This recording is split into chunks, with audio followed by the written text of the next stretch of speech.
Monsieur le Président, Monsieur le Ministre, Mesdames les rapporteuses, Madame la Présidente Estrosi, le logement est devenu en France un sujet central de préoccupation. Les tensions se sont exacerbées ces dernières années.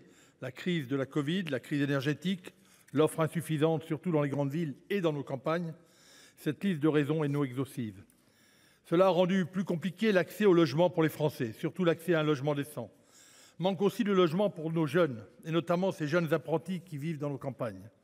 Combien ont arrangé ces dossiers afin de pouvoir ne serait-ce qu'accéder à un logement? Combien de personnes acceptent malheureusement de vivre dans des conditions indignes pour avoir un toit sur la tête et celle de leur famille? Combien en profitent? Nous laissons une frange de la population aujourd'hui au bord du chemin.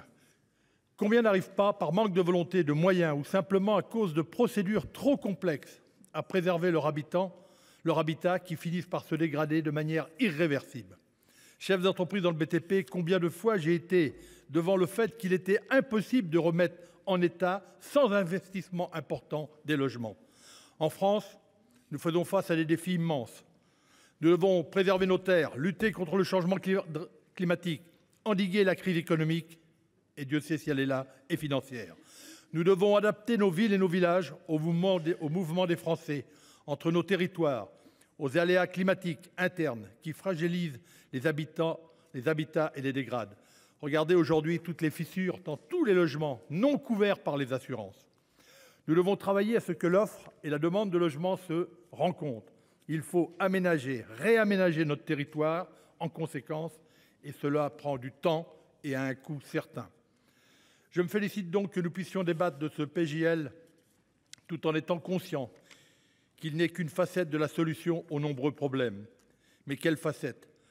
Le texte a été triplé, Madame Gacquer me le disait tout à l'heure, en volume, j'ai bien dit triplé, depuis sa présentation par le gouvernement, que je sais volontaire sur ce sujet. Le nombre d'amendements à l'Assemblée nationale et au Sénat montre d'une importante mobilisation des élus. Maire pendant 28 ans, je sais toute la complexité de la lutte contre les habitats dégradés et insalubres. Le fait aussi que le rapport de notre rapporteuse, dont je salue le travail, ait été adopté à l'unanimité prouve la nécessité de traiter ce sujet maintenant et l'intérêt de le faire en bonne intelligence avec tous les acteurs.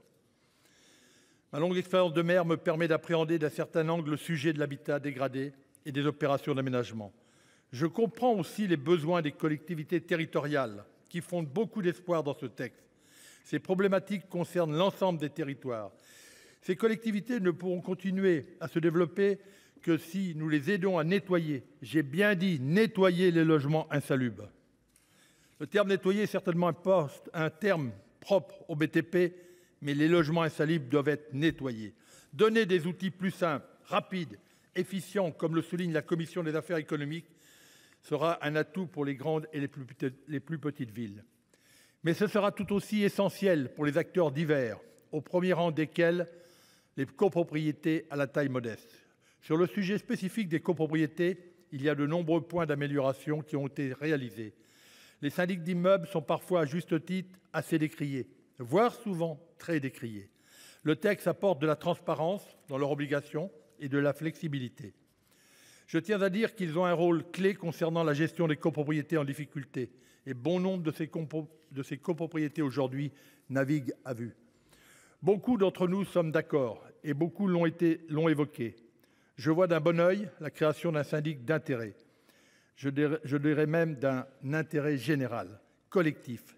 Même si des inconnues sont encore présentes, le travail effectué en commission, concernant notamment les missions de ce syndic, est intéressant.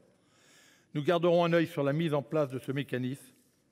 Autre point important concernant directement les copropriétés, particulièrement sur le financement de travaux ô combien nécessaires quand il s'agit d'habitats dégradés, le prêt collectif. Là aussi, le Sénat fait des apports majeurs en proposant des garanties aux prêteurs et en introduisant de la flexibilité sur le remboursement.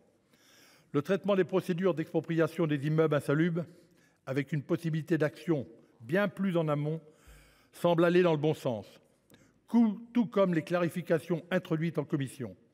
Il faut essayer de prévenir au maximum afin d'éviter les situations irrémédiables. Il en va de même concernant les mécanismes relatifs au relogement des personnes, à ceux concernant la gestion par les communes de situations irrégulières. Je terminerai par le fléau des marchands de sommeil. Sanctionner, il faut sanctionner plus durement.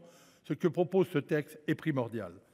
Des mécanismes concrets, bien que perfectibles, de la simplification, de l'accélération est ce dont nous avons besoin dans un domaine qu'il est plus que temps de réformer. Ainsi, le groupe Les Indépendants votera en faveur du texte.